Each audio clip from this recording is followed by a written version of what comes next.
എല്ലാവർക്കും സ്വപ്ന ചിത്രങ്ങളുടെ നമസ്കാരം. ഇന്ന് ഞാൻ പരിചയപ്പെടുത്തുന്ന സിനിമ സിസ്റ്റർ ഡെത്ത് എന്ന ഒരു ഹൊറർ സിനിമയാണ്. 2023 പുറത്തിറങ്ങിയ ഈ സ്പാനിഷ് ഭാഷ സംസാരിക്കുന്ന ഒരു സ്പെയിൻ സിനിമയാണ് ഇത്. അപ്പോൾ നേരെ നമുക്ക് സിനിമയിലേക്ക് പോകാം. 1939 സ്പെയിനിലെ ഒരു ബാലിക, നാർസിക എന്നാണ് അവളുടെ പേര്. അവൾ ആകാശത്തു നിന്നും ദിവ്യ കാഴ്ചകൾ ലഭിക്കുന്നുണ്ട് എന്ന് അവകാശപ്പെട്ടത്. ഒരു കുരിശുമായി മാനത്തേക്ക് നോക്കി നിൽക്കുകയാണ് അവൾ. ആകാശത്തു നിന്നും ആജ്ഞകൾ സ്വീകരിച്ചു എന്ന് അവകാശപ്പെട്ട അവളുടെ പിന്നാലെ ആ പട്ടണവാസികൾ തടിച്ചുകൂടി. അവളെ ഒരു പുണ്യാളത്തിയായി അംഗീകരിച്ചും അവളുടെ പ്രാർത്ഥനയിൽ പങ്കെടുത്തും അവർ അവളെ ആദരിച്ചു. 10 വർഷങ്ങൾക്ക് ശേഷം കോൺവെൻറ്റിൽ ഒരു സിസ്റ്റർ വരുന്നു. അവൾ കോൺവെൻറ്റ് ചുവരിലെ യുദ്ധകാലത്തെ വെടി അടയാളത്തിലേക്ക് നോക്കി നിന്നു. അവളെ സ്വീകരിക്കാൻ വന്ന സിസ്റ്റർ പറയുന്നത്, ഈ അപമാനം എത്ര കുമ്മായം ഉപയോഗിച്ചാലും മറയ്ക്കാൻ കഴിയില്ല എന്നാണ്. യുദ്ധത്തിന് മുമ്പ് ഇതൊരു ക്ലോസ്ഡ് കോൺവെൻ്റ് ആയിരുന്നു. യുദ്ധകാലത്ത് ഞങ്ങളെ ഒഴിപ്പിക്കേണ്ടി വന്നു. അവർ സുപ്പീരിയറിനെ കാണാൻ ഓഫീസിലേക്ക് നടക്കും. യുദ്ധം അവസാനിച്ച ഉടൻ തന്നെ രൂപത കെട്ടിടം പുനഃസ്ഥാപിക്കാൻ തീരുമാനിച്ചു. പാവപ്പെട്ട പെൺകുട്ടികൾക്കുള്ള ഒരു റെസിഡൻഷ്യൽ സ്കൂൾ ആക്കി അതിനെ മാറ്റി. അതുകൊണ്ട് കോൺവെൻറ്റിലെ വീട്ടു ജോലികൾ കുട്ടികൾ ചെയ്യും. പഴയ സഭയിൽ നിന്നും ഉള്ളവർ മദർ സുപ്പീരിയറും സിസ്റ്റർ സാഗ്രാരിയയും ഞാനും മാത്രം. മറ്റുള്ളവർ നിങ്ങളെപ്പോലെ പുറത്തു നിന്ന് വരുന്നു. നിങ്ങളുടെ വരവ് ഞാൻ മദറിനെ അറിയിക്കാം. അവളെ പുറത്ത് നിർത്തി സിസ്റ്റർ ഓഫീസിലേക്ക് നടന്നു.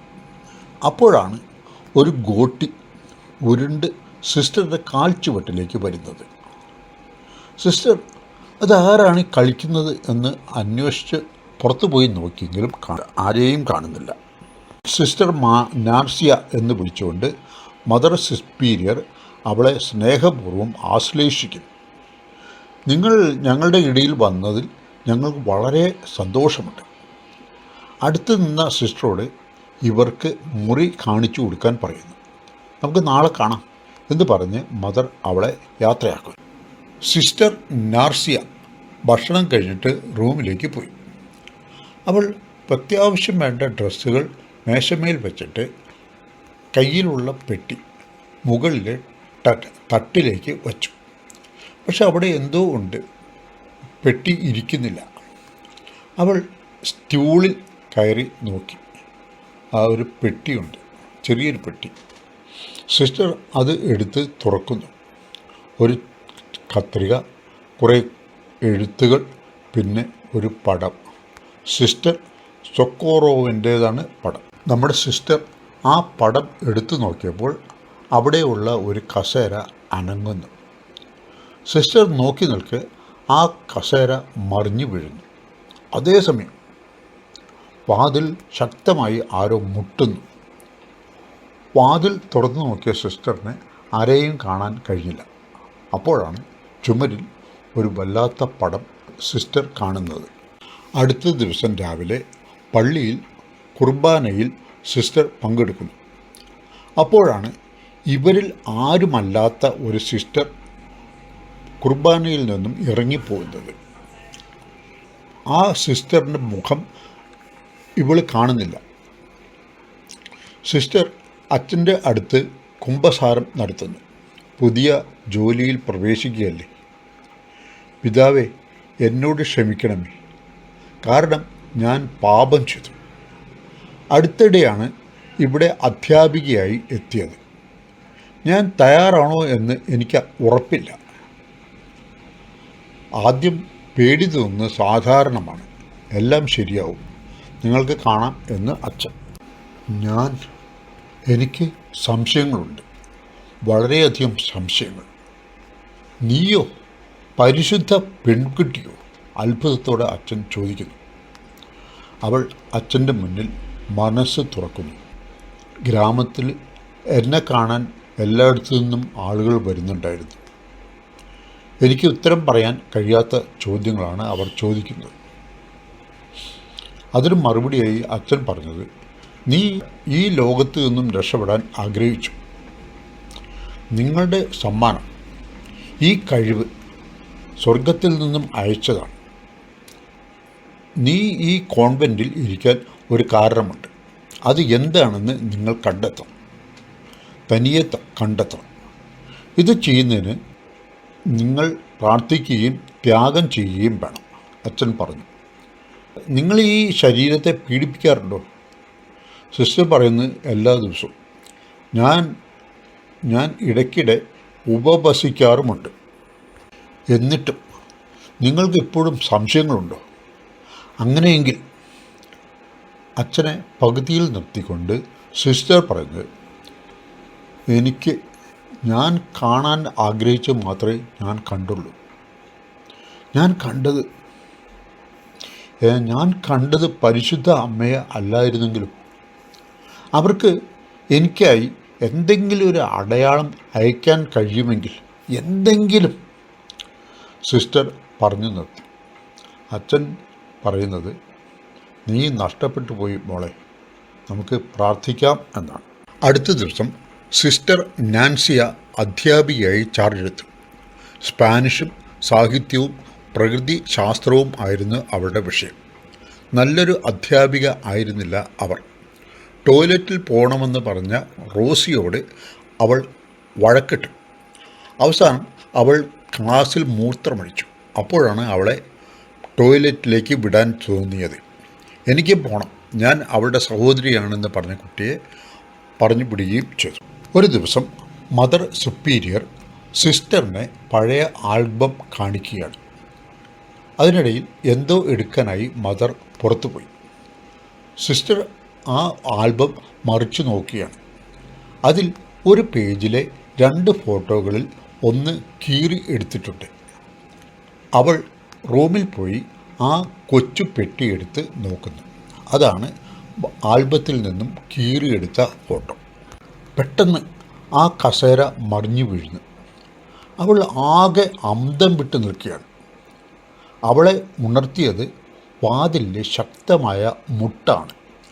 അവൾ ഞെട്ടിത്തെറിച്ച് വാതിലിൽ ചെവിയോർത്ത് നിൽക്കുന്നു.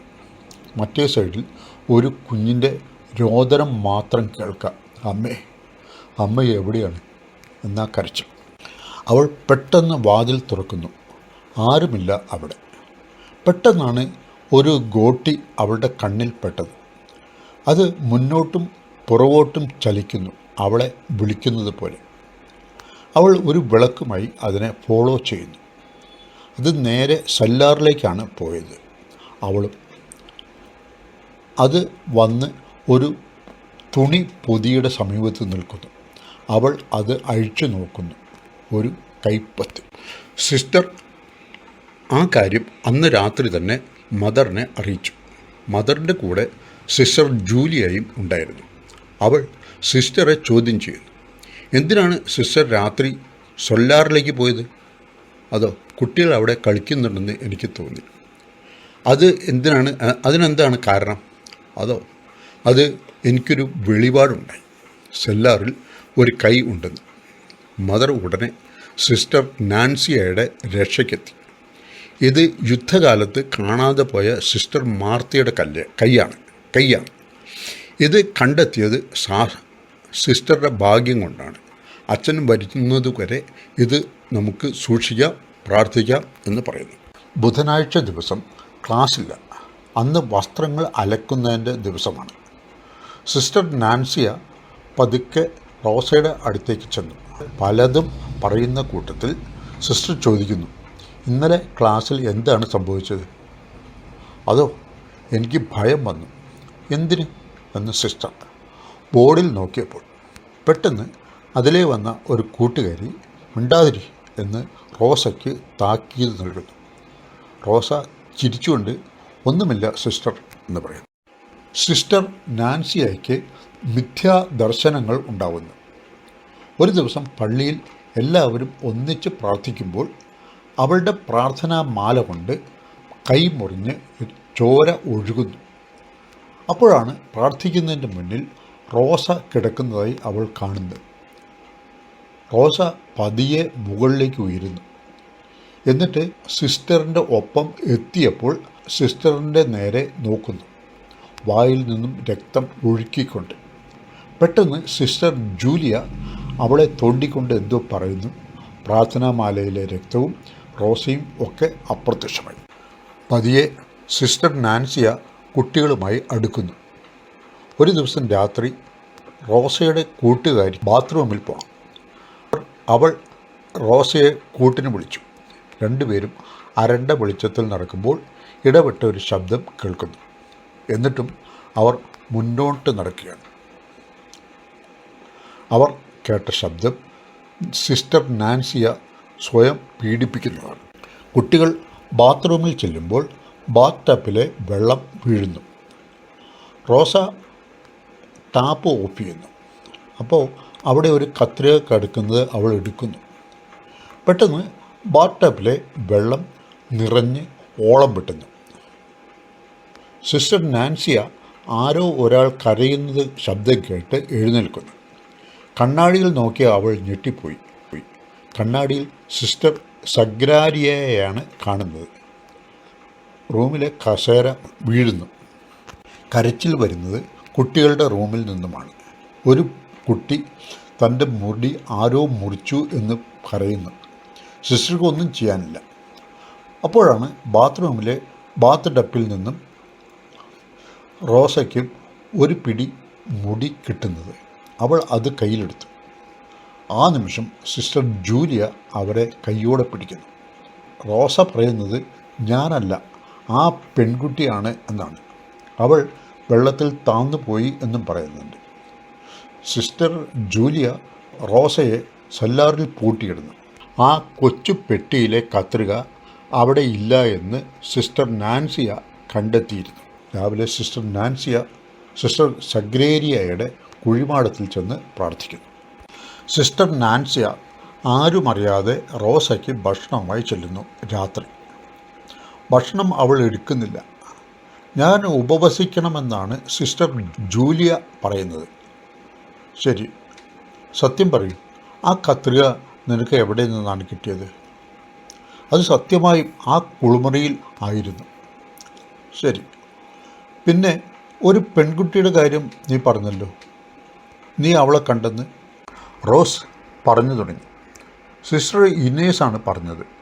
ഇവിടെ ഒരു കൊച്ചു പെൺകുട്ടിയുടെ ആത്മാവുണ്ടെന്ന്. നമ്മൾ അവളോടൊപ്പം കളിക്കരുതെന്നും അവൾ പറഞ്ഞു. പിന്നെ അവൾ ഞങ്ങളെ വിശ്വസിച്ചില്ല. ഇത് ശരിയാണെന്ന് തെളിയിക്കാൻ സിസ്റ്റർ ഇനേസ് ആ പെൺകുട്ടിയുടെ ഒരു ഡ്രോയിങ്ങിൽ കാൽ ചേർത്തു. പിന്നീട് ആ പെൺകുട്ടി സിസ്റ്റർ ഇനേസിൻ്റെ പേര് കൂടി എഴുതി. സിസ്റ്റർ ഇനേസ് ഭയന്നു പോയി. അതിനുശേഷം അവർ ഇത് വിട്ടുപോയി. അവളുടെ പേര് എഴുതിയോ? നിങ്ങൾ എന്താണ് ഉദ്ദേശിക്കുന്നത്? അവൾ നിങ്ങളുടെ പേരെഴുതിയാൽ നിങ്ങൾ ശപിക്കപ്പെട്ടവളാണ് എന്നാണ് അർത്ഥം. റോസ പറഞ്ഞു നിർത്തി. സിസ്റ്റർ ഗ്രഹണത്തെക്കുറിച്ച് ക്ലാസ് എടുക്കുകയാണ്. ഗ്രഹണം വരാൻ പോവുകയാണ്. ക്ലാസ്സിൽ പേടിച്ച മുഖവുമായി റോസ ഉണ്ട്. പെട്ടെന്ന് അവൾ ബോർഡിലേക്ക് നോക്കുന്നു. പേടി അവളുടെ കണ്ണിനും മുഖത്തേക്ക് കയറി വരുന്നുണ്ട്. അവൾ ക്ലാസ്സിൽ നിന്നും ഇറങ്ങിപ്പോകുന്നു, ആരോടും ഒന്നും ചോദിക്കാതെ. ക്ലാസ്സിലെ മറ്റു കുട്ടികൾ ആണ് സിസ്റ്ററെ ബോർഡ് കാണിച്ചു കൊടുത്തത്. അതിൽ റോസ എന്ന് വലിയ അക്ഷരത്തിൽ എഴുതിയിട്ടുണ്ട്. സിസ്റ്റർ റോസയുടെ റൂമിലേക്ക് ചെന്ന് അവളെ ആശ്വസിപ്പിക്കുന്നു. ഞാൻ നിന്നെ വിശ്വസിക്കുന്നു. എനിക്കും അവളെ കാണണം എന്നുണ്ട്. നീ എന്നെ സഹായിക്കുമോ? അത് വിശ്വസിച്ച് റോസ സിസ്റ്ററുടെ കൂടെ പോകുന്നു. രണ്ടുപേരും കൂടി ആ കഴിവിൽ തൂങ്ങിക്കിടക്കുന്ന ആ മനുഷ്യൻ്റെ ചിത്രത്തിൻ്റെ അടുത്തേക്കാണ് പോകുന്നത്. സിസ്റ്റർ ഒറ്റക്കാലനായ ആ മനുഷ്യൻ്റെ മറ്റേക്കാൽ കൂടി വരയ്ക്കാൻ തുടങ്ങുമ്പോൾ റോസ തടയുന്നു. സിസ്റ്റർ ഇനേസിന് പറ്റിയത് സിസ്റ്റർക്ക് പറ്റരുത് എന്നാണ് അവൾ പറയുന്നത്. സിസ്റ്റർ പറയുന്നത്, എന്നാൽ പിന്നെ നമുക്ക് രണ്ടുപേരും കൂടി വരച്ചാലോ. ദൈവനാമം ഉച്ചരിച്ചുകൊണ്ട് രണ്ടുപേരും കൂടി ആ ചിത്രം പൂർത്തിയാക്കുന്നു. ഒന്നും സംഭവിക്കുന്നില്ല. സിസ്റ്ററുടെ മുഖത്ത് സന്തോഷവും റോസയുടെ മുഖത്ത് പേടിയുമാണ്. പെട്ടെന്നാണ് അവരുടെ പിന്നിലെ കസേര മറിഞ്ഞു വീഴുന്നത്. അപ്പോഴാണ് റോസ പറയുന്നത്, സിസ്റ്ററുടെ പുറകിൽ അതാ ഒരാൾ. സിസ്റ്റർ നോക്കുമ്പോൾ ആരുമില്ല. പക്ഷേ റോസ പറയുന്നത് അതാ പഴയ കുട്ടിയല്ല, മുതിർന്ന ഒരാളാണ്. അവർ നമ്മളോട് എന്തൊക്കെയോ പറയുന്നുണ്ട്. സിസ്റ്റർ വീണ്ടും നോക്കി അവിടെ ഒന്നും ആരുമില്ല എന്ന് പറഞ്ഞുകൊണ്ട് നോക്കുമ്പോൾ റോസ അപ്രത്യക്ഷമായിരിക്കുന്നു. കുട്ടികളെയൊക്കെ വിളിച്ച് റോസയെ കണ്ടെത്താൻ പറയുന്നു. എല്ലാവരും റോസയെ അന്വേഷിച്ച് നടക്കുകയാണ്. സിസ്റ്ററും ഒരു കുട്ടിയും പള്ളിയിലേക്ക് കയറി നോക്കുന്നു. റോസ റോസ എന്ന് സിസ്റ്റർ വിളിക്കുന്നു. അവൾ റോസയെ സ്വീകരിച്ചു. സിസ്റ്റർ ഇനേസിനെ പോലെ എന്ന് കൂടെയുള്ള കുട്ടി പറയുന്നു. അങ്ങനെ പറയരുത്, അവൾ പേടിച്ച് ഒളിച്ചിരിക്കുകയായിരിക്കണം. അതോടെ കുമ്പസാരക്കൂട്ടിൽ നിന്നും ദൈവവചനങ്ങൾ കേൾക്കാൻ തുടങ്ങി. സിസ്റ്റർ അത് കേട്ട് അതിലേക്ക് ആ റൂമിലേക്ക് കടന്നപ്പോൾ പെട്ടെന്ന് വാതിലുകൾ അടഞ്ഞു. സിസ്റ്റർ അതിൽ പെട്ടുപോയി. അവൾ രക്ഷപ്പെടാൻ ശ്രമിക്കുമ്പോൾ അവൾ ആ വചനം കേട്ടു. അച്ഛാ, ഇത് നിങ്ങളാണോ എന്ന് സിസ്റ്റർ ചോദിക്കുന്നു. നീ എന്നെ തിരിച്ചറിയുന്നില്ലേ? അതോ ഇത് നിൻ്റെ പേടി സ്വപ്നങ്ങളിൽ ഒന്നാണെന്ന് നീ കരുതുന്നു? എനിക്ക് റോസയെ കണ്ടെത്തണം എന്ന് സിസ്റ്റർ. നീ ആ പാവം പെൺകുട്ടിയെ മുതലെടുത്തു അല്ലേ എന്ന് ശബ്ദം. എനിക്ക് ഈ ഇരുട്ടിൽ നിന്നും പുറത്ത് കിടക്കണം എന്ന് സിസ്റ്റർ. കാഴ്ചയ്ക്ക് എപ്പോഴും കണ്ണുകൾ ആവശ്യമില്ല. മോശമായി ചെയ്തത് ശരിയായി ചെയ്യണം. ആ ശബ്ദം. പെട്ടെന്ന് സിസ്റ്ററെ ആരോ പുറത്തേക്ക് എറിഞ്ഞു. അവൾ അടുത്ത ഡോർ തുറന്നു നോക്കിയപ്പോൾ റോസ ഒരു കയറിൽ തൂങ്ങി നിൽക്കുന്നു.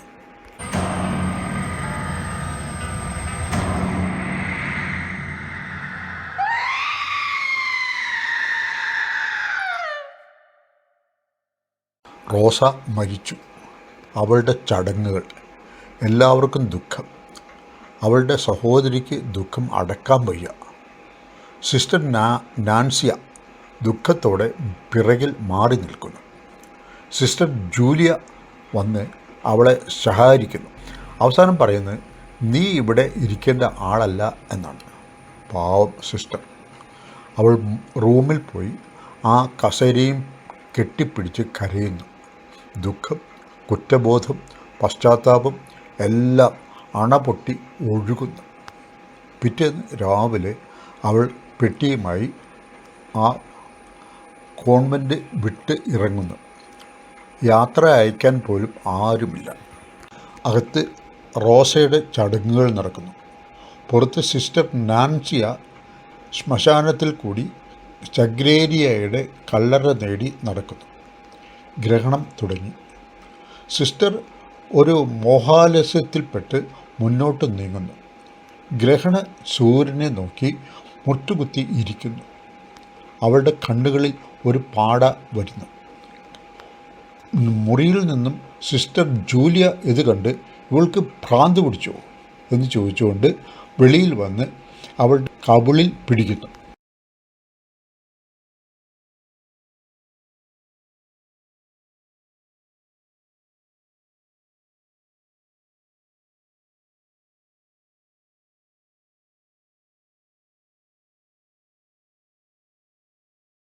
ആ നിമിഷം സിസ്റ്റർ നാൻസിയയ്ക്ക് യുദ്ധകാലത്ത് കോൺവെൻറ്റിൽ നടന്ന സംഭവങ്ങളെക്കുറിച്ച് വെളിപാടുണ്ടാവുന്നു. അന്ന് നടന്ന സംഭവങ്ങൾ അവൾ നേരിട്ട് കണ്ട ഒരു പ്രതീതി. ജനലിൽ കൂടി നോക്കിയപ്പോൾ ഒരു സിസ്റ്ററെ ഒരു പട്ടാളക്കാരൻ റേപ്പ് ചെയ്യുകയാണ്. സിസ്റ്റർ നാൻസിയ എല്ലാം മറന്ന് പൊട്ടിക്കരയുന്നു. കണ്ണു തുറക്കുമ്പോൾ സിസ്റ്റർ കിടക്കയിൽ ആണ്. ജൂലിയ ഒരു ടോർച്ച് ഉപയോഗിച്ച് കണ്ണ് പരിശോധിക്കുന്നു. കുഴപ്പമൊന്നുമില്ല എന്ന് പറയുന്നു. നാൻസിയ എല്ലാം പറയാൻ തുടങ്ങുമ്പോൾ ഈ പിശാചിൻ്റെ വർത്തമാനം എന്നോട് വേണ്ട എന്ന് പറഞ്ഞ് പോകുന്നു. കണ്ണ് മൂടിക്കെട്ടിയ നാൻസിയ വെളിപാടിൻ്റെ ബാക്കിയുള്ള ഏതാനും ഭാഗങ്ങൾ കാണുന്നു.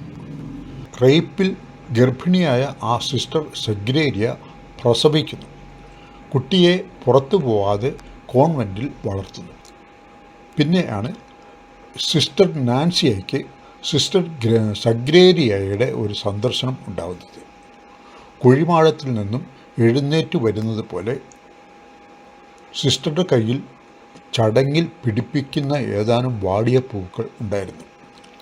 അവൾ ആ കൈ നീട്ടി സിസ്റ്റർ നാൻസിയയുടെ കയ്യിൽ പിടിക്കുന്നു. അതോടെ വീണ്ടും ബാക്കിയുള്ള കാര്യങ്ങൾ കൂടി കാണുന്നു.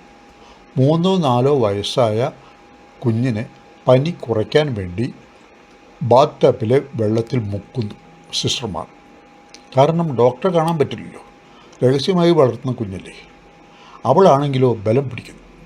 കൊച്ചിൻ്റെ അമ്മ അടഞ്ഞ വാതിൽ മുട്ടി വിളിക്കുന്നു. ഒരു നിമിഷം കൊച്ചിനെ ബലം പ്രയോഗിച്ച് തല താഴ്ചയപ്പോൾ ബാത്ത് ടബിൻ്റെ സൈഡിൽ തലമുട്ടി കൊച്ച് മരിക്കുന്നു. കൊച്ചിൻ്റെ കരച്ചിലോ ബഹളമോ കേൾക്കാതെ വന്നപ്പോൾ അമ്മയ്ക്ക് കാര്യം മനസ്സിലായി. അവൾ നേരെ ഒരു തുണ്ട് കയറിൽ ജീവിതം അവസാനിപ്പിച്ചു. എന്താണ് സംഭവിച്ചതെന്ന് മനസ്സിലായപ്പോൾ സിസ്റ്റർ നാൻസിയ പൊട്ടിക്കരയുന്നു. കരച്ചിലിനിടയിൽ ഏതോ ഒരു വാതിലിൽ ആരോ മുട്ടുന്ന ശബ്ദം നാൻസിയ കേൾക്കുന്നു. അവൾ അങ്ങോട്ട് പോയി ആരാണ് ഇത് എന്ന് ചോദിക്കുന്നു. സിസ്റ്റർ സഗ്രേരിയ ആണോ എന്ന് ചോദിക്കുന്നു. എൻ്റെ കുഞ്ഞിന് സുഖമില്ല, അവളെ ഡോക്ടറെ കാണിക്കണം എന്ന് അകത്തെ സ്ത്രീ പറയുന്നു. നാൻസിയ വേഗം വാതിൽ തുറന്നു കൊടുക്കുന്നു. പുറത്ത് വന്നത് കുഴിമാടത്തിൽ നിന്നും എഴുന്നേറ്റ് വന്ന സിസ്റ്റർ സഗ്രേരിയ ആണ്.